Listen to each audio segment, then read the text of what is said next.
At ang isa pang advantage nito, pag makati yung tenga mo, pwede mo nang kamutin kahit hindi mo tanggalin yung headset. At hindi lang to headphones, meron din siyang translator. Ayan, translate tayo ng Filipino to Japanese. Saan ka pupunta?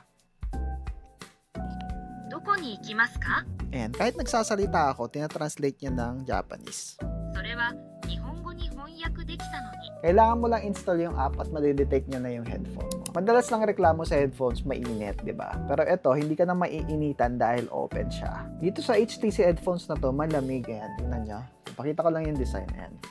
Butas talaga siya. Meron lang siyang foam dito at dito sa taas. Pero yung mismong headphone niya, butas. At isa pang advantage na to, mas magaan to kumpara doon sa mga traditional na headset natin. Mas magaan, ibig sabihin, hindi masakit sa leg sa mga tagalang gamit. At sa mga buttons niya naman, nandito sa right side lang, volume up at down, soft touch yan. At dito sa baba naman, nandito yung power button at ang kanyang equalizer. At mafo-fold din siya para mas madali siyang iligpit. At pagdating naman sa tunog, ayos naman, decent naman siya at hindi tunog lata. Pero hindi lang siya masyadong ma-bass kumpara dun sa mga traditional na headphones. At meron na rin tong mic. Itong naririnig nyo ngayon ay galing na dito sa mic ng HTC headphones. Hello test mic 1 2 3 4. Hello test mic 1 2 3 4.